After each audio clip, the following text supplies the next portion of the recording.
Are के news MP. शहर बसाहट के समय से चली आ रही व्यवस्था आज भी जस की तस होने से बढ़ती विकास कार्यों की मांग के बावजूद ठोस पहल नहीं हो पा रही है।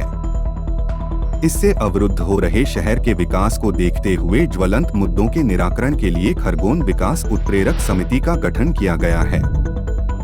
समिति सदस्यों ने गुरुवार को शहर हित में समिति द्वारा उठाए जाने वाले कदम की जानकारी पत्रकारों से साझा की।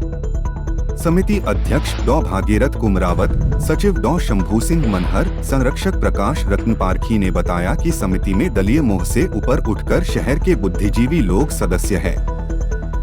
शहर के विकास की पहली कड़ी में 3 दिसंबर को बनने वाली नई सरकार, नए विधायक के समक्ष 18 बिंदु रखे जाएंगे, जो शहर के हित में होकर जरूरी है। डॉ कुमरावत ने कहा कि समिति ने जो बिंदु तैयार किए हैं वह करीब 6 माह की रिसर्च के बाद तैयार किए हैं। समिति के कार्यालय मंत्री रवि जायसवाल ने बताया कि इन बिंदुओं को जमीनी स्तर पर अमल में लाने को लेकर समिति जो प्रयास शुरू करेगी वह जनता के हित में होंगे। इसे पूरा करवाने के लिए जन आंदोलन भी खड़ा करना पड़े तो करेंगे। इन बिंदुओं पर समिति ध्यान कराएगी। आकृष्ण शहर की यातायात की प्रमुख समस्या के निराकरण के लिए रिंग रोड की महती आवश्यकता। शहर से गुजर रहे नेशनल स्टेट हाईवे के कारण भारी वाहन शहर से गुजर रहे हैं। रिंग रोड बनने से इस समस्या का निराकरण हो सकेगा। इसके अलावा प्लान को लागू करने की चर्चा 2 दशक से चल रही है। ऐसा है कि हम लोग कुछ वरिष्ठ नागरिक यहाँ के अनेक वर्षों से ये महसूस कर रहे हैं कि खरगोन के विकास को लेकर कुछ ज्वलंत मुद्दे हैं और इन मुद्दों की ओर किसी का ध्यान नहीं जा रहा है, जिसके कारण यहाँ की आम जनता खामियाजा भुगत रही है। इसलिए हम कई दिनों से, कई महीनों से इसकी तैयारी कर रहे थे और सब दूर पूछते पाछते हैं और हमने कुछ 17-18 और वो रिंग रोड से शहर के ये सारे रोड से जोड़े जाते हैं ताकि आवागमन का साधन ठीक से व्यवस्थित हो। दूसरा, यहाँ 2 हाईवे क्रॉस होते हैं, भुसावल चित्तौड़ और खंडवा बड़ौदा, और इन दोनों हाईवेज हमारे शहर के बीचों बीच से होकर जाते हैं। अगर कहीं कुछ थोड़ी सी दुर्घटना हो जाती थी, हाईवे जाम हो जाते हैं और खरगोन से इस पार से उस पार जाने का रास्ता ही बंद हो जाता है। इसलिए bypass ring road master plan, अगर मास्टर प्लान होता है तो जो जितना भी ये ट्रक और ट्रांसपोर्ट एरिया है ये भी शहर के बाहर जाता है। इसके कारण आज क्या है, न होने के कारण ये सारे ट्रक शहर के अंदर आते हैं, शहर के अंदर पार्क होते हैं और सारे ट्रांसपोर्ट के गोडाउन्स वगैरह भी शहर के अंदर होने के कारण बहुत परेशानियाँ हैं। इसलिए मास्टर प्लान पर हम विचार कर रहे हैं कि वो बनना चाहिए और शहर का हर एक नागरिक उसमें सहभागी बने, अपने अपने सुझाव दें और शासन प्रशासन या जिला कलेक्टर इस मास्टर प्लान को बनाकर फाइनल रूप देकर इसको क्रियान्वित करें। दूसरा, शहर के चारों तरफ अतिक्रमण की चपेट में है।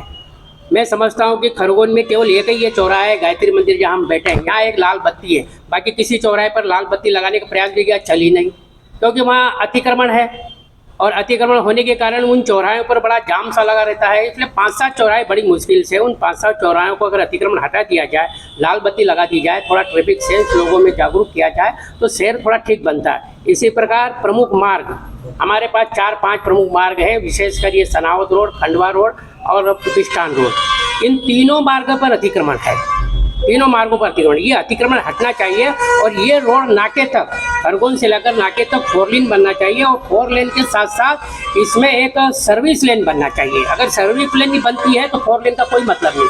आज सनावद रोड 4 लेन है, परंतु सर्विस लेन न होने के कारण वो लोग आगे बढ़ते ही चले जाते हैं। तो इसलिए कुछ जिनाइन मुद्दे हमने उठाए हैं। अब जैसे उदाहरण के लिए बताऊँ, पशु चिकित्सालय कहाँ है? शहर के बीचों बीच। अब किसान किसी पशु को लेकर बस में आएगा या मरीज पशु को लेकर आएगा तो कहाँ आएगा? शहर में से आएगा, उसको भी तकलीफ, शहर वासियों को भी तकलीफ, टैक्स में तकलीफ। अभी पशु चिकित्सालय का भवन बन चुका ऑलरेडी, परंतु प्रशासन ने उसको वहाँ शिफ्ट नहीं किया। अगर आप लोगों की जानकारी हो, नहीं तो मैं बता रहा हूँ कि ये जो कसरावत रोड पर अपना इसके जो आदित्य इंटरनेशनल स्कूल है, इसके वहाँ कोने पर बन चुका है। अब वो नई बिल्डिंग ध्वस्त हो रही है, अभी इसको वहाँ ले जाना चाहिए। अगर इसका उपयोग हमने इसमें दिया है कि कुछ चीज़ें शिफ्ट करना पड़ेगी। हमारा किला मैदान पूरा अतिक्रमण की चपेट में है, वहाँ अननेसेसरी कुछ, अब पहले डी ऑफिस भी लगता था, अब तो वो भी खाली हो गया। उस सारे को अगर साफ कर दिया जाए और वहाँ आवासीय अधिकारियों और कर्मचारियों की कॉलोनी बना दिया जाए तो सुरक्षा के पॉइंट ऑफ व्यू से भी वो बहुत अच्छा है और उसका सही उपयोग हो सकेगा। दूसरा, गायत्री मंदिर के ठीक सामने एक खाली जगह पड़ी है, अगर ये आवास शिफ्ट हो जाती है तो यहाँ अब सर्व सुविधा युक्त नगर पालिका परिषद का एक भवन की आवश्यकता है। अभी जहाँ स्थित है वो शहर के अंदर आ गया, उसके चारों तरफ मार्केट है और पार्किंग का तो वहाँ जगह ही नहीं है, सड़क पर ही खड़ी करना पड़ती पार्किंग व्यवस्था। अगर कोई कार्यक्रम वहाँ छोटा मोटा एक हाल है जब मेरे ख्याल से 250-300 की संख्या वहाँ आ सकती है। आज इस शहर को देखते हुए कोई सांस्कृतिक कार्यक्रम संस्था करना चाहे तो 1800 की कैपेसिटी का हाल होना चाहिए। तो यहाँ पर एक सर्व सुविधा युक्त नगर पालिका का भवन बने। दूसरा, अगर ये पशु चिकित्सालय खाली हो जाता है, उसके बाजू में एक और कोई ऑफिस है जो खाली हो चुका जिला पंचायत का, उसके बाजू में रोडवे डिपो है, अगर ये पूरा खाली हो जाए और यहाँ पर नगर पालिका अच्छी बढ़िया मार्केट विकसित करे तो स्थायी रूप से राजस्व का आय भी हो सकती नगर पालिका को। इसलिए हम चाहते हैं कि ये सारी चीज़ें हों। दूसरा, 2 चीज़ें यहाँ और है, पुराना तहसील कार्यालय और पुराना अस्पताल, उस जमीनों का सही उपयोग आज हो ही नहीं रहा है, उनका भी रिडेंसिफिकेशन होना चाहिए और उस जगहों का भी सही इस्तेमाल करना चाहिए।